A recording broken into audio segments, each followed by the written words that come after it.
大家好，欢迎大家来到以色列美角的频道。今天要带大家看一个在耶路撒冷重新开放的新景点，它非常的重要，所以我希望这个景点是值得推荐的。那这个景点呢，其实就在我身后的大马士革门的下方。耶路撒冷它在西元2世纪的时候被一个罗马皇帝叫做哈德良 Hadrian 改名叫 Aelia Capitolina。那 Aelia 是那个哈德良他家族的名字 ，Capitolia 就是罗马神朱比特的一个名字。那 Capitolina 它是在罗马的一个山丘，然后上面放了3个神明，然后其中一个就是那个朱比特，所以它基本上就是把一个犹太城市改为一个罗马异教的城市。那他做的当然不只是这样，他还有禁止犹太人进入到旧城，一直是到拜占庭时期，犹太人才重新被允许进入到旧城，但是只有在圣殿被毁日那天才能到西墙前面去哭泣，所以西墙又有了哭墙的这个由来。那哈德良对犹太人做的第3件事情，让犹太人非常不满的，就是在过去的圣殿山，当然它已经被摧毁了，可是他盖了一个神庙。那哈德良对犹太人做的这一系列的举动，就引起犹太人的不满，所以犹太人就向罗马人做了第2次的起义。第1次起义是西元70年，那犹太人遭到罗马人的镇压，所以圣殿被毁，然后耶路撒冷被毁，然后犹太人被赶出了耶路撒冷。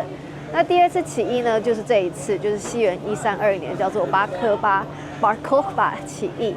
那这一次起义完之后呢，耶路撒冷是整个就被变成一个罗马的城市。那这也是我们现在来到耶路撒冷会看到的一个情况，就是它有南北向的一个大道，商业大道，也有东西向的商业大道。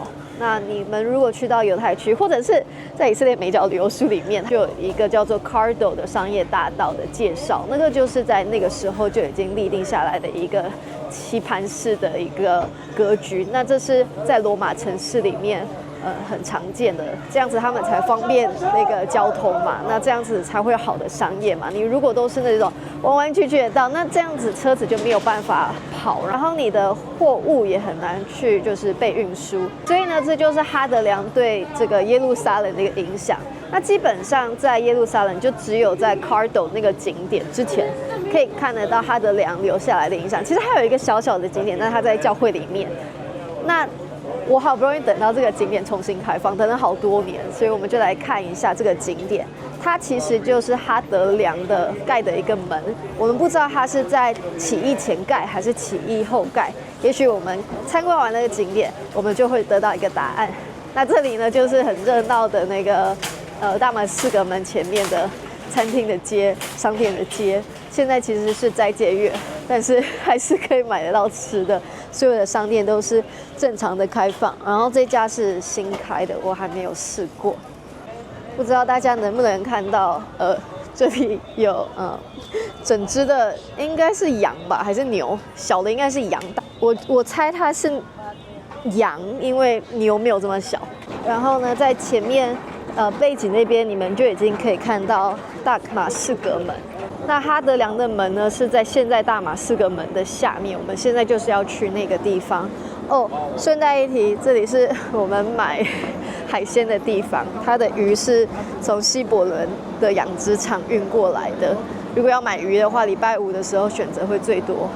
那这就是大马士革门近距离看的样子。我们现在要去那里，就是哈德良时期的城门，古城门。然后呢，这些小摊贩啊是斋戒月限定。卖玩具的，这样子小孩子就有新的那个玩具，然后一些蔬菜，很有那种夜市的感觉，在城门口摆摊。这个是史迪奇是吧？史迪奇。然后我刚刚说的蔬菜其实是这应该是杏仁吧。好了，我们现在就下来了，就在大马士革门的下面。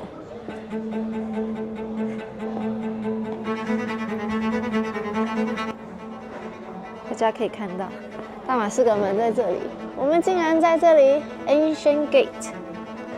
那因为我们人数不够，所以就只能参加希伯来文团，跟当地人一起。这是它的入口。我觉得超酷的，就很兴奋的感觉，可以在耶路撒冷又找到新的景点，耶！在它的城门上呢，就有写 Elia Capitolia， 就是刚才说他的两马他改名，用他家族的名字，还有丘比特的名字。他在哪里呢？他说就是在这个城门上面这个石头这里。如果你们这样看的话，其实不是很清楚啦，就一点点在那边。那我觉得就是要看用什么样的角度来看，因为如果你是罗马人，你会觉得说，我带来贸易耶，我还在这里盖剧院呢，我给你们很多这种文明的东西。可是对犹太人来讲，他们被赶走，城市被改名，好像犹太人跟这块土地的记忆连接就这样子被抹去。所以其实对犹太民族来讲，这一个遗迹其实就是在告诉他们过去悲伤的历史。You know that illustration by David Roberts, the painter, right? They don't have this Roman gate, so it was the British who dug and then they found this one. 哇，进来了！哇，我们应该是在这里看什么电影吧 This is a Migdal. 这是一个塔。Yeah, so there are two Migdalim on two sides. And then this arch is the smaller arch. There's two small arch and one big arch. 一个城门有很多的角色，又是审判，又是商业。这是现在的样子。城门还有塔，我们现在就在城门的塔里面。哇，他做得很好。好，继续来探险，看看我们会去到哪里。哇，这都是古老的石头，很难想象啊，1800年随随便便在耶路撒冷都可以找到历史的痕迹。哇，原来城门底下长这个样子。好，他在介绍那个马达巴地图，它这里有长长的一条，那个就是我刚才有跟大家介绍罗马城市都会有的南北向或东西向的大道。那这就是现在 Cardo 的那一条南北向的大道。他们在这里的地上，还有像犹太区啊、耶路撒冷其他地方，都有发现罗马人玩的游戏刻的东西，代表就是过去的生活的影子嘛。所以这一区就是像是一个小小的博物馆。现在耶路撒冷有8+1个城门，然后在罗马时期是4个。那这里就是在介绍现在的城门有哪一些。当然，现在指的也是古迹啦。大部分是鄂图曼时期留下来的，但像金门呢，它的历史就更久。看这样子的地板，是不是有一种感动的感觉？我居然走在历史上面哇！据说这就是复制里程碑，好，声光效果还不错。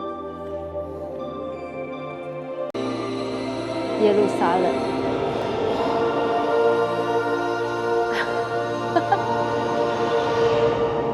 哇！我在这里发现了耶路撒冷。它整个行程就大概半小时，但我觉得还是值得，因为你看的是古迹，这是1800年真正的东西，在耶路撒冷就是要看这种真正的东西，所以我还是推荐，耶。